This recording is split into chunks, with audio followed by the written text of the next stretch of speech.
Good evening everyone, welcome to study academy. Study একাডেমিতে তোমাদের প্রত্যেককে আরও একবার স্বাগত। আজকের ক্লাসটি স্ট্যাটিক জিকের ওপর থেকে প্রথম ক্লাস। ডাব্লিউপি কনস্টেবল 2024 পরীক্ষাকে লক্ষ্য করে কিন্তু আমাদের এই ক্লাস। আমরা সবাই জানি যে ডাব্লিউপির যে 12,000 ভ্যাকেন্সি বেরোনোর কথা ছিল সেটা অলরেডি বেরিয়ে গেছে এবং ফর্ম ফিল আপও শুরু হয়ে গেছে। তো এখন থেকে যদি আমরা পড়াশোনা না করি তাহলে কিন্তু পরীক্ষার সময় গিয়ে আমরা সিলেবাস কভার করতে পারবো না। টার্গেট রাখতে হবে যে পরীক্ষার আগে অবধি আমরা অন্তত 1 থেকে 2 বার আমরা পুরো সিলেবাসটা রিভাইজ করতে পারি। সেরকম টার্গেট নিয়ে আমাদের এখন থেকে পড়াশোনা করতে হবে। একদম বেসিক লেভেল থেকে আমরা পড়াশোনা করব, প্রথম থেকে আবার জানবো, যাতে পরবর্তীকালে পরীক্ষার সময় কোনো প্রবলেম না হয়। আজকে থেকে প্রতিদিন ক্লাস চলবে ডাব্লিউপি কনস্টেবল 2024 পরীক্ষাকে লক্ষ্য করে। ওকে, ক্লাসটি প্রত্যেক শেষ অবধি দেখবে, কেউ স্কিপ করে যাবে না। খুবই ভেরি ইম্পর্টেন্ট কিছু প্রশ্ন নিয়ে আলোচনা করব। কিছু ইজি প্রশ্ন থাকবে, কিছু মডারেট প্রশ্ন থাকবে এবং কিছু হাই লেভেলের প্রশ্ন থাকবে। আর আজকে মেইনলি প্রশ্ন থাকবে হচ্ছে প্রিভিয়াস ইয়ারে যে সমস্ত পরীক্ষাগুলো হয়ে গেছে, যেমন WP SI, SSC GD, WBCS, এই সমস্ত পরীক্ষার প্রিভিয়াস ইয়ারের প্রশ্ন থেকে আসা কিছু প্রশ্ন নিয়ে আমরা আজকে আলোচনা করব। বোঝা গেল? আবারও বলছি, ক্লাসটি তোমাদের জন্য ভেরি ইম্পর্টেন্ট। প্রত্যেকে এখন থেকে পড়াশোনা স্টার্ট করো, প্রত্যেকে ক্লাসগুলো করো, পরীক্ষার সময় কোনো প্রবলেম হবে না। চলো আজকের ক্লাসে প্রথম প্রশ্ন দেখে নেব। তার আগে আমাদের অফিসিয়াল টেলিগ্রাম চ্যানেল আছে স্টাডি একাডেমি, যারা এখনও যুক্ত হওনি তারা ওখানে যুক্ত হয়ে যেতে পারো। ওখানে প্রতিদিনের ক্লাসের লিঙ্ক আমরা দিয়ে দেবো, প্রতিদিন কুইজ করানো হবে, সমস্ত কিছু ইনফরমেশন আমরা ওখানে দিয়ে দেবো। যারা এখনও যুক্ত হওনি, ডেসক্রিপশনে লিঙ্ক দেওয়া থাকলেও তোমরা যুক্ত হয়ে যেও। আজকের ক্লাসের প্রথম প্রশ্ন আমরা দেখে নেব। কী বলেছে 1 নম্বর প্রশ্ন, মেসোপটেমিয়ানরা যে ফলকের ওপর লিখত তা কিসের তৈরি? প্রশ্নটি এসছে এসএসসি সিজিএ 2022 সালে। অপশন হচ্ছে স্লেট পাথর, বেলে পাথর, চুনা পাথর, কাদামাটি। সঠিক অ্যান্সার কোনটা হবে? প্রত্যেকে অ্যান্সার করার চেষ্টা করবে, তারপর আমার বলা অ্যান্সারের সঙ্গে তোমরা মিলিয়ে নেবে। ওকে, সঠিক অ্যান্সার কোনটা হবে? মেসোপটেমিয়ানরা যে ফলকের ওপর লিখত তা কিসের তৈরি? প্রত্যেকে অ্যান্সার করো। সঠিক অ্যান্সার হয়ে যাবে এখানে কাদামাটির তৈরি ফলকটি। চলো পরের প্রশ্ন দেখে নেব। মাইক্রোলিথ কি, যা আদিম মানুষ ব্যবহার করত? এটা এমটিএস 2021 সালে এসেছিল। পাথরের তৈরি অস্ত্র, মাটির পাত্র, কয়েন নাকি পোশাক? যা আদিম মানুষ ব্যবহার করত মাইক্রোলিথ, সেটি কি? সঠিক অ্যান্সার কোনটা হবে এখানে? সঠিক অ্যান্সার হয়ে যাবে এখানে, সেটি হলো এক ধরনের পাথরের অস্ত্র যেটি আদিম মানুষ ব্যবহার করত। পরের প্রশ্ন বলেছে, হরপ্পা শহরের কোন অংশটি দুর্গ হিসেবে পরিচিত? এসএসসি জিডি পরীক্ষা এসেছিল 2023 সালে। সঠিক অ্যান্সার কোনটা হবে? উত্তর, পশ্চিম, পূর্ব না দক্ষিণ? কোন অংশটি দুর্গ হিসেবে পরিচিত হরপ্পা শহরের? সঠিক অ্যান্সার হয়ে যাবে পূর্ব অংশটি হরপ্পা শহরের দুর্গ হিসেবে পরিচিত ছিল। কোশ্চেনগুলো কিন্তু ভেরি ইম্পর্টেন্ট কোশ্চেন। ক্লাসটি যদি তোমাদের ভালো লেগে থাকে অতি অবশ্যই লাইক করে দেবে এবং চ্যানেলে প্রথম ক্লাস করলে অতি অবশ্যই চ্যানেলটিকে সাবস্ক্রাইব করে রাখবে, যাতে প্রতিদিন তোমরা ক্লাস করতে পারো। ওকে, চলো পরের প্রশ্ন বলছে, প্রথম গ্রিক ঐতিহাসিকবিদ কে ছিলেন? হোমার, ম্যানেথো, থুসিডিয়াস নাকি হেরোডোটাস? সঠিক অ্যান্সার কোনটা হবে এখানে? প্রথম গ্রিক ঐতিহাসিকবিদ কে ছিলেন? সঠিক অ্যান্সার হয়ে যাবে এখানে হেরোডোটাস ছিলেন হচ্ছে প্রথম গ্রিক ঐতিহাসিকবিদ। নেক্সট প্রশ্ন, হরপ্পান শিল কী ধাতু দিয়ে তৈরি হতো? পিএসসি পরীক্ষায় এসেছে 2022 সালে। হরপ্পান শিল কী ধাতু দিয়ে তৈরি করা হতো? লোহা, ব্রোঞ্জ, স্টিটাইট নাকি তামা? সঠিক অ্যান্সার কোনটা হবে এখানে? সঠিক অ্যান্সার হয়ে যাবে এখানে স্টিটাইট দিয়ে তৈরি করা হতো হরপ্পা শিল ধাতু। নেক্সট প্রশ্ন, সিন্ধু সভ্যতার আদিবাসীদের উপাস্য দেবতা কে ছিল? আরআরবি এলপিতে এসে 2018 সালে এসেছিল। পশুপতি, কালী, আয়াপ্পা নাকি হনুমান? সিন্ধু সভ্যতার আদিবাসীদের উপাস্য দেবতা কে ছিল? সঠিক অ্যান্সার কোনটা হবে? প্রত্যেকে অ্যান্সার করার চেষ্টা করবে। সঠিক অ্যান্সার হয়ে যাবে এখানে পশুপতি ছিল হচ্ছে সিন্ধু সভ্যতার আদিবাসীদের উপাস্য দেবতা। তারা এই পশুকে কিন্তু তারা উপাস্য দেবতা হিসেবে পুজো করত সিন্ধু সভ্যতার মানুষরা। বোঝা গেল? পরের প্রশ্ন বলেছে, কোন নদীর নাম ঋগ্বেদে একবার পাওয়া যায়? এসএসসি জিডি পরীক্ষা 2023 সালে। কোন নদীর নাম ঋগ্বেদে একবারই পাওয়া যায়? যমুনা, কৃষ্ণা, গঙ্গা না সরস্বতী? সঠিক অ্যান্সার কোনটা হবে এখানে? সঠিক অ্যান্সার হয়ে যাবে এখানে গঙ্গা নদীর নাম কিন্তু ঋগ্বেদে একবারই পাওয়া যায়। তার সঙ্গে আমরা দেখে নেব কিছু ইম্পর্টেন্ট প্রশ্ন। সিন্ধু হলো সব থেকে উল্লেখযোগ্য নদী এবং সবচেয়ে বৈশিষ্ট্য নদী হলো সরস্বতী। তাহলে গঙ্গা উল্লেখিত আছে একবার, যমুনা নদীতে উল্লেখিত আছে 3বার এবং কৃষ্ণা নদী কিন্তু একবারও উল্লেখ করা নেই ঋগ্বেদে। চলো পরের প্রশ্ন, ঋগ্বেদের স্রোতগুলি কি নামে পরিচিত? সঠিক অ্যান্সার কোনটা হবে? অধ্যায়, জামি, সূত্র না সুক্ত? সঠিক অ্যান্সার কোনটা হবে? ঋগ্বেদের স্রোতগুলি কি নামে পরিচিত? অ্যান্সার করো প্রত্যেকে। সঠিক অ্যান্সার হয়ে যাবে এটা সুক্ত হিসেবে পরিচিত ঋগ্বেদের স্রোতগুলি। ঋগ্বেদ মোট 1028টি স্রোত নিয়ে গঠিত। ঋগ্বেদ 1028টি স্রোতে মোট 10টি মডেলে বিভক্ত। ঠিক আছে, মোট 10টি মডেলে বিভক্ত করা হয়েছে 1028টি স্রোতকে। নেক্সট প্রশ্ন, ভেরি ভেরি ইম্পর্টেন্ট একটি প্রশ্ন। অশোকের শিলালিপি কর্ণাটকের কোন অঞ্চলে দেখতে পাওয়া যায় না? মাস্কি, ব্রহ্মগিরি, রূপনাথ নাকি গভীমঠ? সঠিক অ্যান্সার কোনটা হবে এখানে? সঠিক অ্যান্সার হয়ে যাবে এখানে ব্রহ্মগিরিতে কিন্তু অশোকের শিলালিপি দেখতে পাওয়া যায় না। কোশ্চেনটি এসএসসি সিজিএল পরীক্ষায় এসেছিল 2022 সালে। এই প্রিভিয়াস ইয়ার কোশ্চেন কিন্তু আমরা যদি কমপ্লিট করি তাহলে কিন্তু অনেক প্রশ্ন কিন্তু কমন চলে আসে প্রিভিয়াস ইয়ার প্রশ্ন থেকে। অনেক কিন্তু প্রশ্ন রিপিটেড প্রশ্ন হয়, ঠিক আছে। যেমন এসএসসি জিডি শিফটিং এর প্রশ্ন কিন্তু অনেক সময় রিপিট হয়ে যায়। ফার্স্ট শিফটে যে পরীক্ষার প্রশ্ন আসছে সেই প্রশ্ন কিন্তু সেকেন্ড শিফটেও আসতে পারে, কিন্তু এসেছে, ঠিক আছে। চলো নেক্সট প্রশ্ন। মৌর্য পরবর্তী সময়ে নিম্নের কোন রাজবংশ সিল্ক রুটে আধিপত্য বিস্তার করেছিলেন? কোশ্চেনটি ভালো করে পড়ো। বলছে মৌর্যরা পরবর্তী সময়ে নিম্নের কোন রাজবংশ সিল্ক রুটে আধিপত্য বিস্তার লাভ করেছিল? সাতবাহন বংশ, চোল বংশ, কুষাণ বংশ নাকি চের বংশ? সঠিক অ্যান্সার কোনটা হবে এখানে? সঠিক অ্যান্সার হয়ে যাবে এখানে কুষাণ বংশকে পরবর্তীকালে সিল্ক রুটে আধিপত্য বিস্তার করেছিলেন হচ্ছে মৌর্যরা। নেক্সট প্রশ্ন, বলছে গুপ্ত সম্রাটদের মধ্যে কে নেপোলিয়ান অফ ইন্ডিয়া নামে পরিচিত? এটা ইজি প্রশ্ন, ঠিক আছে, এসএসসি এমটিএস এর প্রশ্ন। বিষ্ণুগুপ্ত, শ্রীগুপ্ত, প্রথম চন্দ্রগুপ্ত নাকি সমুদ্রগুপ্ত? কাকে বলা হতো নেপোলিয়ান অফ ইন্ডিয়া? সঠিক অ্যান্সার হয়ে যাবে এখানে সমুদ্রগুপ্তকে বলা হতো নেপোলিয়ান অফ ইন্ডিয়া। বোঝা গেল? নেক্সট প্রশ্ন, হর্ষবর্ধন ডেকানে সৈন্যদল চালানোর জন্য নর্মদা নদী পার হওয়ার সময় চালুক্য বংশের এক রাজা বাধা দিয়েছিল, তিনি কে? কোশ্চেনটি কিন্তু একটু লং কোশ্চেনটি ভালো করে পড়ো তারপরে অ্যান্সার করো। এসএসসি জিডি পরীক্ষা এসে 2023 সালে। বলছে হর্ষবর্ধন ডেকানে সৈন্যদল চালানোর জন্য নর্মদা নদী পার হওয়ার সময় চালুক্য বংশের এক রাজা কিন্তু তাকে বাধা দিয়েছিল, তিনি কে? প্রথম বিক্রমাদিত্য, দ্বিতীয় পুলকেশী, চন্দ্রগুপ্ত নাকি সমুদ্রগুপ্ত? সঠিক অ্যান্সার কোনটা হবে এখানে? সঠিক অ্যান্সার হয়ে যাবে এখানে দ্বিতীয় পুলকেশী তাকে বাধা দিয়েছিল। পরের প্রশ্ন, পাণ্ডব বংশের রাজধানী কোথায় ছিল? মাদুরাই, মাইসোর, কোচি নাকি কাঞ্চিপুরম? পাণ্ডব বংশের রাজধানী কোথায় ছিল? সঠিক অ্যান্সার কোনটা হবে? প্রত্যেকে অ্যান্সার করবে। ক্লাসটি কেমন লাগছে অতি অবশ্যই তোমার কমেন্ট করে জানিও। আর ক্লাসটি ভালো লাগলে বন্ধুদেরকে শেয়ার করে দিও, লাইক করে দিও, আর সাবস্ক্রাইব করে দিও চ্যানেলটাকে প্রতিদিন ক্লাস করার জন্য। ওকে, সঠিক অ্যান্সার কোনটা হবে এখানে? পাণ্ডব বংশের রাজধানী কোথায় ছিল? সঠিক অ্যান্সার হয়ে যাবে এখানে মাদুরাইতে ছিল হচ্ছে পাণ্ডব বংশের রাজধানী। পাণ্ডবরা বর্তমান দক্ষিণ ভারতের বৃহত্তর অংশ ও শ্রীলঙ্কা শাসন করত, ঠিক আছে। পাণ্ডব রাজবংশের রাজধানী ছিল হচ্ছে মাদুরাই। ওকে, তাহলে কোন কোন অংশ শাসন করত? দক্ষিণ ভারতের বৃহত্তম অংশ ও শ্রীলঙ্কা। নেক্সট প্রশ্ন, আইহল পদ্ধতিতে দ্বিতীয় পুলকেশী কার ওপর জয়লাভের কাহিনী বর্ণিত আছে? কোশ্চেনটি ভালো করে পড়ো।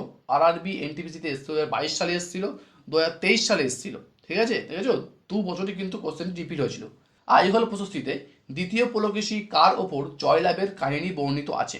সমুদ্রগুপ্ত, খারবেল, প্রথম কীর্তিবর্মন নাকি হর্ষবর্ধন? সঠিক অ্যান্সার কোনটা হবে? কোশ্চেনটি একটু ঘুরিয়ে কোশ্চেন করেছে। সঠিক অ্যান্সার হয়ে যাবে এখানে হর্ষবর্ধনের কীর্তি বর্ণিত আছে আইহল প্রশস্তিতে। পরের প্রশ্ন দেখে নেব। কোশ্চেনটি ভালো করে পড়ো। বলছে নিম্নের কোন রাজবংশ 999 সালে কান্ডারিয়া মহাদেব মন্দির স্থাপন করেছিলেন? চান্দেল্লা বংশ, শুঙ্গ রাজবংশ, নন্দ বংশ নাকি গুপ্ত বংশ? সঠিক অ্যান্সার কোনটা হবে? সঠিক অ্যান্সার হয়ে যাবে চান্দেল্লা রাজবংশ কান্ডারিয়া মহাদেব মন্দির স্থাপন করেছিল। তার সঙ্গে দেখে নেব আমরা যে কান্ডারিয়া মহাদেব মন্দির কোথায় অবস্থিত। মধ্য ভারতের মধ্যপ্রদেশ রাজ্যের ছাতারপুর জেলার কান্ডারিয়া মহাদেব মন্দির অবস্থিত। তাহলে মধ্যপ্রদেশে অবস্থিত হচ্ছে কান্ডারিয়া মহাদেব মন্দির। স্থাপন করেছিল হচ্ছে চান্দেল্লা বংশ। চান্দেল্লা রাজবংশের প্রতিষ্ঠাতা ছিলেন কে? নান্নুক।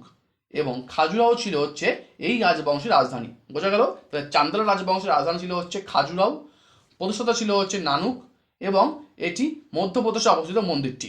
বোঝা গেল? চলো নেক্সট প্রশ্ন। বলছে নিম্নের কোনটি বৌদ্ধ স্তূপের অংশ নয়? এসএসসি এমটিএস 2022 সালে এসেছিল। হার্মিকা, আন্দা, গোপুরা নাকি ছত্র? নিম্নের কোনটি বৌদ্ধ স্তূপের অংশ নয়? এই নয় দিয়ে কিন্তু ডাব্লিউবিপিতে প্রশ্ন একটা থাকবেই প্রতি বছর, ঠিক আছে? সঠিক অ্যান্সার কোনটা হবে এখানে? সঠিক অ্যান্সার হয়ে যাবে এখানে গোপুরা হচ্ছে বৌদ্ধ স্তূপের কোনো অংশ নয়। বাকি হার্মিকা, আন্দা, ছত্র এগুলো কিন্তু হচ্ছে বৌদ্ধ স্তূপের অংশ। নেক্সট প্রশ্ন, কত সালে সুলতান ইলতুৎমিশের কন্যা রাজিয়া সুলতান হয়েছিলেন? 1238 সালে, 1233 সালে, 1237 সালে, 1236 সালে? সঠিক অ্যান্সার কোনটা হবে? কত সালে সুলতান ইলতুৎমিশের কন্যা রাজিয়া সুলতান হয়েছিলেন? সঠিক অ্যান্সার কোনটা হবে? সঠিক অ্যান্সার হয়ে যাবে এখানে 1236 সালে ইলতুৎমিশের কন্যা রাজিয়া সুলতান হয়েছিলেন। 1236 সালে সুলতান ইলতুৎমিশের কন্যা রাজিয়া সুলতান দিল্লির প্রথম এবং একমাত্র নারী সুলতান হিসেবে পরিচিত ছিলেন। নেক্সট প্রশ্ন, 1290 থেকে 1320 পর্যন্ত কোন রাজবংশ দিল্লিতে শাসন চালায়?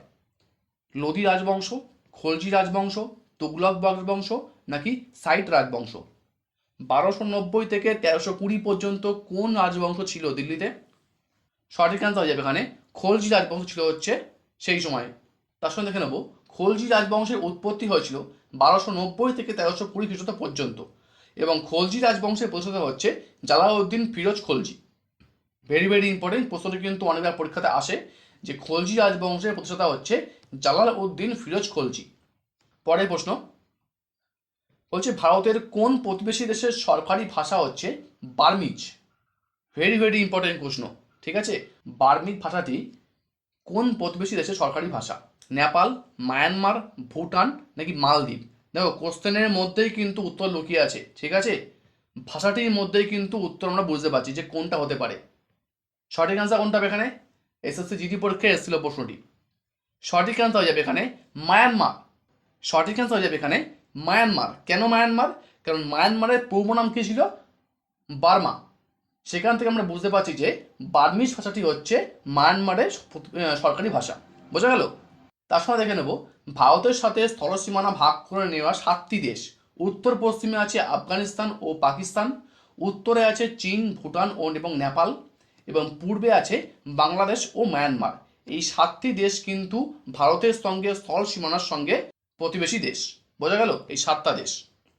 আচ্ছা, নেক্সট প্রশ্ন, মকর সংক্রান্তি উত্তরায়ণ শুরুর ইঙ্গিত বহন করে। এই উৎসব কবে পালিত হয়? কোশ্চেনটি ভালো করে পড়ো, তারপরে অ্যান্সার করো। সঠিক অ্যান্সার কোনটা এখানে?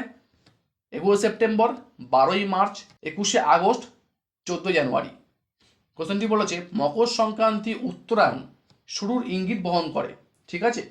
এই উৎসব কবে পালিত হয়? অ্যান্সার করো প্রত্যেকে। আমরা জানবো যে মকর সংক্রান্তি কবে হয়, মহাবিষুব কবে হয়, মকর সংক্রান্তি কবে হয়, জলবিষুব কবে হয়, সব জানবো। সঠিক অ্যান্সার কোনটা হবে এখানে? সঠিক অ্যান্সার হয়ে যাবে এখানে 14 জানুয়ারি। আমরা দেখে নেবো এবার কি বলছে, কর্কট সংক্রান্তি হয় হচ্ছে 16 জুলাই। মনে রাখবে কিন্তু পৃথিবীর অপসূর অবস্থান হচ্ছে 4 জুলাই। সেদিন কিন্তু সূর্য থেকে পৃথিবীর দূরত্ব সর্বাধিক থাকে, এবং অনুসূর হচ্ছে 3রা জানুয়ারি। সেদিন সূর্য থেকে পৃথিবীর দূরত্ব সর্বনিম্ন মানে কম থাকে, এই জন্য সেটাকে অনুসূর বলা হয়। এবার মকর সংক্রান্তি হচ্ছে 22 ডিসেম্বর, এবং 21শে মার্চ এবং 23 সেপ্টেম্বর দিন দুটিকে পৃথিবীর সর্বোত্তর দিন রাত্রির সমান হয়। কোন কোন দিন? 21শে মার্চ ও 23 সেপ্টেম্বর। 21শে মার্চ তারিখটি কি বলা হয়? মহাবিষুব বলা হয়, এবং 23 সেপ্টেম্বরকে বলা হয় হচ্ছে জলবিষুব। বোঝা গেল? তাহলে কোন কোন দিন পৃথিবীতে সর্বোত্তর দিন রাত্রি সমান হয়? সেটি হচ্ছে মহাবিষুবের দিন আর জলবিষুবের দিন, 21শে মার্চ ও 23 সেপ্টেম্বর। ওকে, নেক্সট প্রশ্ন, প্রজেক্ট 75I নিম্নের কোন বিষয়ের সঙ্গে সম্পর্কিত? ডাব্লিউবিসিএস মেন পরীক্ষা 2022 সালে। দেখো কতটা ভেরি ভেরি ইম্পর্টেন্ট প্রশ্নগুলো। মহাকাশে ইসরো মানব মিশন, অর্থমন্ত্রক প্রকল্প, সাবমেরিন নির্মাণ নাকি 75 স্বাধীনতা দিবস? কিসের সঙ্গে সম্পর্কিত প্রজেক্ট 75I? সঠিক অ্যান্সার কোনটা হবে? প্রত্যেকে অ্যান্সারটি করে ফেলো। সঠিক অ্যান্সার হয়ে যাবে এখানে সাবমেরিন নির্মাণ। সাবমেরিন নির্মাণের সঙ্গে সম্পর্কিত হচ্ছে প্রজেক্ট 70I বিষয়টি। ওকে, নেক্সট প্রশ্ন, আর্থ সামিট কবে কোথায় অনুষ্ঠিত হয়? এটাও ডাব্লিউবিসিএস পরীক্ষায় এসেছিল মেন পরীক্ষা 2022 সালে। 1992 সালে রিও ডি জেনেরিওতে, 1972 সালে জাপানে, 1992 সালে নেপালে নাকি 1988 সালে ফ্রান্সে? কোথায় হয়েছিল আর্থ সামিট অনুষ্ঠানটি?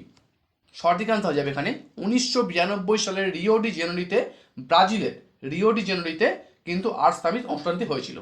ওকে, আবারও বলছি, ক্লাসটি ভালো লাগলে একটি লাইক করে দিও, বন্ধুদেরকে শেয়ার করে দিও। আর যারা টেলিগ্রাম চ্যানেলে যুক্ত হওনি তাদেরকে বলছি টেলিগ্রাম চ্যানেলে যুক্ত হয়ে যাও, ডিসক্রিপশনে লিঙ্ক দেওয়া থাকলো। ওখানে প্রতিদিনে তোমরা ক্লাসের আপডেট পেয়ে যাবে, সমস্ত রকমের পরীক্ষার ইনফরমেশান পেয়ে যাবে। সে কারণে বলছি জলদি ডেসক্রিপশনের লিঙ্ক থেকে তোমরা ওখানে যুক্ত হয়ে যাও। ওকে, চলো পরের প্রশ্ন। 2023 সালে ভারতের প্রথম হিউম্যান স্পেস মিশন চালু হলো, এর নাম কি? এটা বিশেষ মেনে এসেছিল 2022 সালে। বিক্রম, চন্দ্রযান-3, গগনায়ন নাকি বায়ু মিশ্র? সঠিক আনসার কোনটা? প্রত্যেকে অ্যান্সার করো। হিউম্যান স্পেস মিশন চালু করা হয়েছে রিসেন্ট 2023 সালে, এর নাম কি? কোশ্চেনটি কিন্তু ভেরি ভেরি ইম্পর্টেন্ট, ঠিক আছে, পরীক্ষা আসার মতন। সঠিক অ্যান্সার হয়ে যাবে এখানে গগনায়ন। পরের প্রশ্ন। ভারতের মধ্যে হালবি, হো এবং কুই শব্দগুলি কোন ক্ষেত্রে প্রচলিত? অপশান এ উপজাতিদের ভাষা, ভারতের এক প্রকার নৃত্য, নাকি পাক ঐতিহাসিক গুহাচিত্র, নাকি ভারতের খেলার সঙ্গে যুক্ত? এই শব্দগুলি কোন ক্ষেত্রে প্রচলিত? হালবি, হো এবং কুই। সঠিক অ্যান্সার কোনটায়? প্রত্যেকে অ্যান্সার করবে। সঠিক অ্যান্সার হয়ে যাবে উপজাতিদের ভাষা, হালবি, হো এবং কুই শব্দগুলি যুক্ত। নেক্সট প্রশ্ন। রোম্যান্সিং উইথ লাইফ এটি কার আত্মজীবনী? WBPSI পরীক্ষায় এসেছিল এটি। বিশ্বনাথ আনন্দ, রাস্কিন বন্ড, দিলীপ কুমার নাকি দেবানন্দ? সঠিক অ্যান্সার কোনটা হবে? রোম্যান্সিং উইথ লাইফ। সঠিক অ্যান্সার হয়ে যাবে এখানে দেবানন্দ আনন্দের আত্মজীবনীর নাম হচ্ছে রোম্যান্সিং উইথ লাইফ। তার সঙ্গে দেখে নেবো আমরা বিশ্বনাথ আনন্দের আত্মজীবনী হচ্ছে মাইন্ড মাস্টার, যেটি কিন্তু বিশ্বনাথ, তোমরা প্রত্যেকে একটা অ্যান্সার করে যাবে এখান থেকে যে বিশ্বনাথ আনন্দ কোন খেলার সঙ্গে যুক্ত। ওকে, প্রত্যেক কমেন্টে অ্যান্সার করে যাবে যে বিশ্বনাথ আনন্দ কোন খেলার সঙ্গে যুক্ত। আচ্ছা, রাস্কিন বন্ডের আত্মজীবনী হচ্ছে the lamp is life, very very important. এবং দিলীপ কুমারের আত্মজীবনী হচ্ছে the substance and the shadow, এটি হচ্ছে দিলীপ কুমারের আত্মজীবনী। বোঝা গেল? প্রত্যেকে অ্যান্সার করে দেবে যে বিশ্বনাথ আনন্দ কোন খেলার সঙ্গে যুক্ত। ইজি প্রশ্ন কিন্তু, ঠিক আছে, প্রত্যেকে কিন্তু অ্যান্সার করে যাবে। নেক্সট প্রশ্ন। নিম্নের কে সঙ্গীত কলা প্রকাশ রচনা করেন? পণ্ডিত যশোরাজ, প্রভু আত্রে, রামকৃষ্ণ বুয়াভাজি নাকি পণ্ডিত কুমার গান্ধব্য? সঠিক অ্যান্সার কোনটা এখানে? কে সঙ্গীত কলা প্রকাশ রচনা করেছিলেন? সঠিক অ্যান্সার হয়ে যাবে এখানে রামকৃষ্ণ বুয়াভাজি হচ্ছে সঙ্গীত কলা প্রকাশ রচনা করেছিলেন। পরের প্রশ্ন। অন্তর্দয় অন্ন যোজনা কত সালে চালু হয়? এই যোজনা থেকে, তারপরে হচ্ছে প্রকল্প থেকে কিন্তু WBPSI পরীক্ষায় কিন্তু প্রশ্ন আসে, ঠিক আছে। আমরা সব পরীক্ষার প্রশ্ন কিন্তু আমরা করিয়ে দেবো, তোমাদের কোনো চিন্তা করতে হবে না। এরপরে কিন্তু আমাদের চ্যাপ্টার ওয়াইজ ক্লাস আসবে, তোমাদের একদম WBPSI সিলেবাস অনুযায়ী ধরে ধরে আমরা কিন্তু চ্যাপ্টার ওয়াইজ ক্লাস করাবো, ঠিক আছে। আচ্ছা, সঠিক অ্যান্সার কোনটা হবে? 25 ডিসেম্বর 2013 সালে, 25 ডিসেম্বর 2000 সালে, 22 সেপ্টেম্বর 2000 সালে নাকি 15 জুলাই 1999 সালে? সঠিক অ্যান্সার হয়ে যাবে এখানে 25 ডিসেম্বর 2000 সালে অন্তর্দয় অন্ন যোজনা চালু হয়েছিল। তার সঙ্গে দেখে নেব স্বচ্ছ ভারত চালু হয়েছিল 2014 সালে, মিড ডে মিল চালু হয়েছিল 1995 সালে, এবং সর্বশিক্ষা অভিযান হয়েছিল 2000 সালে, এবং অটল পেনশন যোজনা চালু হয়েছিল 2015 সালে। আর একটা জিনিস হচ্ছে মিড ডে মিল বলতো প্রথম কোন রাজ্যে চালু হয়েছিল? সঠিক অ্যান্সার হয়ে যাবে এখানে তামিলনাড়ুতে।